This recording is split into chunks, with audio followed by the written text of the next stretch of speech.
Hi, I'm Marianne Clyde, and this is Zentivity TV. You know, over the years of being a therapist, I've worked with many people in many countries here in the United States and abroad.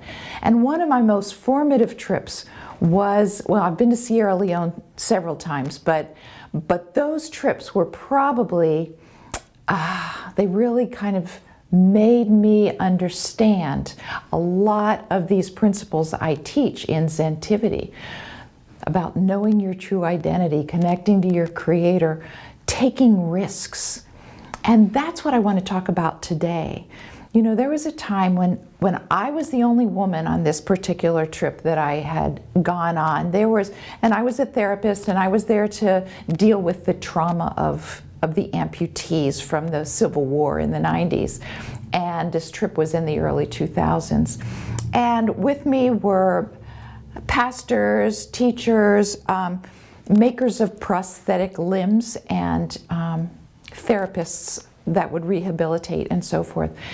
So we were supposed to go over the enemy lines because most of Sierra Leone was free at this time from rebel control, but there was still a pocket of rebel-held territory that we had to go into in order to connect with the amputees in that area and help them. Now, this was our appointment. We were going to meet with the humanitarian arm of the Rebel United Front. So the people that cut off these people's limbs had a humanitarian arm that was going to help the people. Didn't make any sense to me, but I knew we had to meet with these guys who had committed atrocities, rape, murder, arson, you know, and the amputations. So what we did was we walked, or actually we drove a van through the dirt roads of Sierra Leone. There was nothing on either side except for the grasses, and this whole long day was very trying for me, just physically. But when we got to the point where I knew we crossed into rebel-held territory, I knew and made a conscious decision that I knew our lives were at risk, and that some risks you just had to make in order to help other people. At that time, we got into this little village, and we met with the rebel army leaders. And I knew enough to keep my mouth shut. Being a woman, I didn't want to stir anything up because they had committed so many atrocities against women.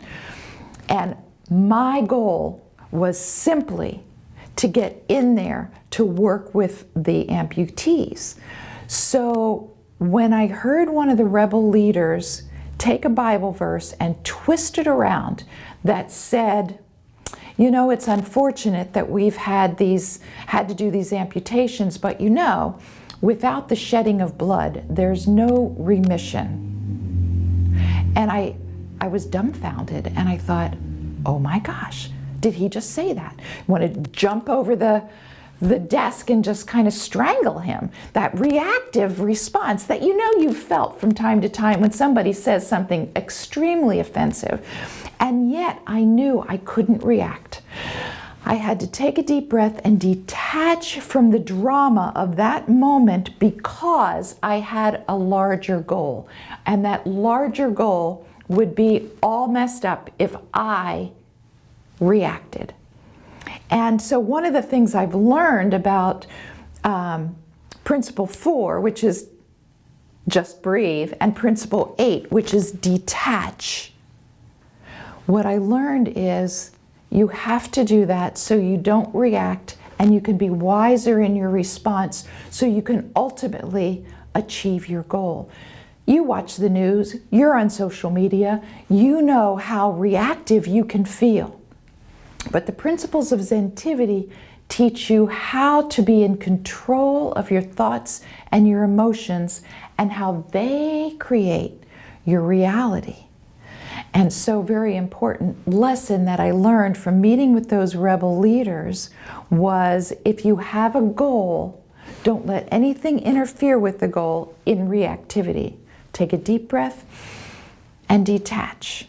And if you want to know more about Zentivity, just click on the link below and join my very short webinar. It's less than 30 minutes, Wednesday at 2 o'clock, and we'll explain Zentivity and the whole Zentivity Leadership Forum to you in that webinar. So thanks for joining me today.